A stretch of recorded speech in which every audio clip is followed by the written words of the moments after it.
आखिर पता चल ही गया कैसे डूबी टाइटैनिक पनडुब्बी। किसी गलती की वजह से ये पनडुब्बी डूब गई। कौन सी एक छोटी सी खामी, गलती, भूल हो गई जिसकी वजह से पनडुब्बी के अंदर सवार 5 के 5 लोगों की मौत हो गई। इस वीडियो के अंदर हम आपको दिखाएंगे पनडुब्बी में 5 यात्रियों का आखिरी वीडियो। आखिर के वो कुछ मिनट जो पनडुब्बी के अंदर विस्फोट होने से पहले के हैं। तमाम चीजें इस वीडियो में आपको देखने को मिलेंगी। मेहरबानी करके आप लोग इस वीडियो को आखिर तक समझ लीजिएगा। तो आइए शुरू करते हैं इस वीडियो को। Ladies and gentlemen, are you ready?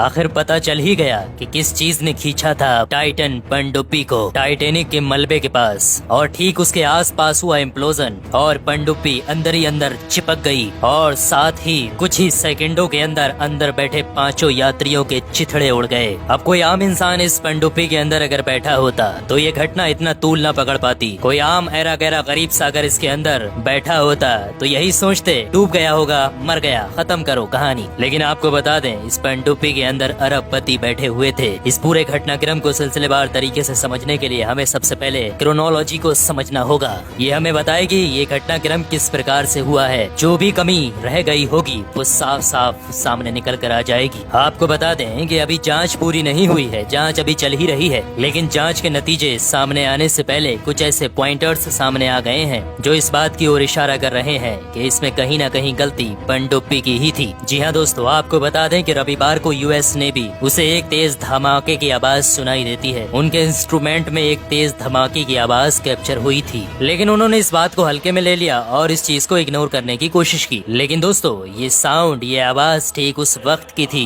जब टाइटन पनडुब्बी का संपर्क उसके मदरबोर्ड यानी पोलर प्रिंस से टूट गया था। जी हाँ दोस्तों, टाइटन पनडुब्बी जिसके अंदर 5 अरबपति सवार थे वो एक मदरशिप के साथ समुद्र के अंदर चल रही थी और उसी से कनेक्टेड ये सबमरीन जो कि समुद्र के नीचे उतरी थी मलबा देखने के लिए, टाइटैनिक के अवशेषों को देखने के लिए। आपको बता दें ये 8 घंटे का पूरा सफर था जिसमें 4 घंटे ऊपर से नीचे और 4 घंटे नीचे से ऊपर जाने के लगने थे और 4 घंटे मलबा दिखाने के लगने थे। लेकिन खबर जो सामने आ रही है वो बहुत ही दर्दनाक है। जैसे ही यूएस नेवी को उनके सोनार डिवाइस में एक तेज इम्प्लोजन की आवाज कैप्चर होती है और उसके फौरन बाद एक खबर आती है 5 अरबपति जो पनडुब्बी में बैठकर सफर कर रहे थे उससे संपर्क टूट चुका है और वो पनडुब्बी कहीं खो गई है समुद्र के अंदर। और देखते ही देखते अफरा तफरी मच गई। ये सूचना सबसे पहले फौरन कैनेडियन टीम को पहुंचाई जाती है और कैनेडियन टीम भी इसमें शामिल होकर ढूंढने में लग जाती है। एक बड़ा और जघन्य सर्च ऑपरेशन चलाया जाता है। कैनेडियन टीम की आरओबी यानी रिमोट ऑपरेटिंग डिवाइस में एक ऐसी चीज कैप्चर होती है। जब ये आरओबी टाइटैनिक के आसपास के मलबे को स्कैन कर रही थी तभी वहाँ पर एक ऐसी चीज कैप्चर हो जाती है जिससे मालूम होता है कि यहाँ पर कोई बहुत बड़ी चीज फटी है और उसी के आसपास मिलता है टाइटन पनडुब्बी का एक पिछला हिस्सा। जी हाँ दोस्तों, इसी हिस्से में 5 अरबपति भी सवार थे और इसी के साथ साथ सारी चीजें साफ हो जाती हैं। दोस्तों आपको बता दें कि एकदम जैसे ही प्लेन जगह होती है हम उस पर चलते हैं तो हमारे फुटप्रिंट यानी हमारे पैरों के निशान बन जाते हैं, लेकिन समुद्र के बिल्कुल निचली सतह पर कोई भी नहीं चलता तो उसकी जगह बिल्कुल प्लेन होती है। लेकिन ऐसे में वहाँ पर किसी चीज के निशान मिलना ये किसी बड़ी घटना की ओर इशारा करते हैं। वहीं पर पनडुब्बी के थोड़े मोड़े टुकड़े और कुछ पार्ट्स भी मिलना शुरू हो गए जिससे ये अंदाजा लगाया गया कि वो 5 लोगों का बुरा हाल हो गया होगा। दोस्तों जिस तरीके से समुद्र के ऊपर बड़ी बड़ी लहरें चलती हैं जो कि किसी भी चीज को उठाकर 100 किलोमीटर दूर फेंक सकती हैं, और ठीक उसी तरीके से समुद्र के नीचे काफी दबाव और प्रेशर होता है और अंदर ही अंदर जो बड़ी बड़ी लहरें चलती हैं वो किसी भी चीज को आसानी से सैकड़ों किलोमीटर आगे तक धकेल सकती हैं। और ऐसी हालत में उन 5 लोगों के शरीर को ढूंढना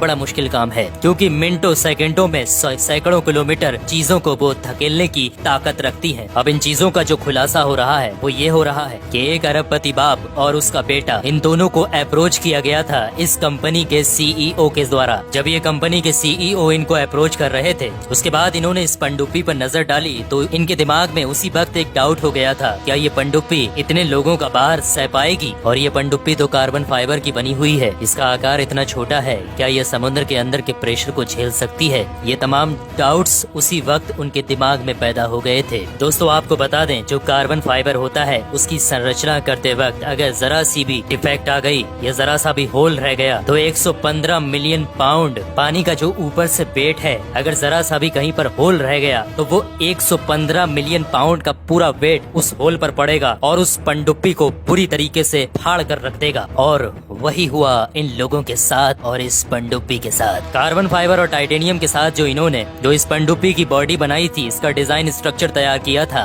उसी में फॉल्ट है। ज्यादातर लोगों का ये कहना है जितनी भी सबमरीन चलती हैं आज के टाइम में समुद्र के अंदर जो ऑपरेट की जाती हैं वो सब की सब मेटेलिक होती हैं, जबकि ये मेटेलिक नहीं थी पूरे तरीके से। सबसे बड़ी बात, जो ये कंपनी है ओशियन गेट, जिसने ये टाइटन पनडुब्बी बनाई थी, इसको सर्टिफाइड भी नहीं किया गया था। जी हाँ दोस्तों, ये किसी भी अथॉरिटी से सर्टिफाइड नहीं की गई थी। दोस्तों अब इस ओशियन गेट कंपनी के मालिकों का कहना है इस तरीके के एक्सप्लोजन में लोगों के अलग अलग मत, अलग अलग विचार, अलग अलग राय होती हैं। पनडुब्बी का स्ट्रक्चर किस तरीके का होना चाहिए ये हर कोई अलग अलग तरीके से बयान करता है। ये पनडुब्बी एक दिन में तैयार नहीं की गई, बल्कि इसको बनाने में 14 साल का समय लगा था। दोस्तों आपको बता दें, अंतरिक्ष की तुलना में समुद्र ज्यादा भयानक होता है। एक एक इंच सतह नीचे जाने पर एक बड़ी बड़ी लेड से बनी हुई इमारत के जितना भार उस वस्तु पर पड़ता है जो वस्तु नीचे की तरफ जा रही होती है। दोस्तों आपको बता दें, अब तक जितनी भी एक्सपेरिमेंटल पनडुब्बियां नीचे समुद्र की सतह पर टाइटेनिक का मलबा देखने जाती हैं, वो सारी सर्टिफाइड होती हैं। अगर कोई एक्सपेरिमेंटल वेसल सर्टिफाइड नहीं होती और वो वैसे ही जाती है तो सबसे पहले उस एक्सपेरिमेंटल वेसल का मालिक उस वेसल में यानी उस पनडुब्बी में बैठकर खुद भी नीचे जाता है। लेकिन पूरा अलग ही मामला है इस टाइटेनिक पनडुब्बी के साथ। इसका मालिक नीचे नहीं उतरा, बल्कि इसके मालिक ने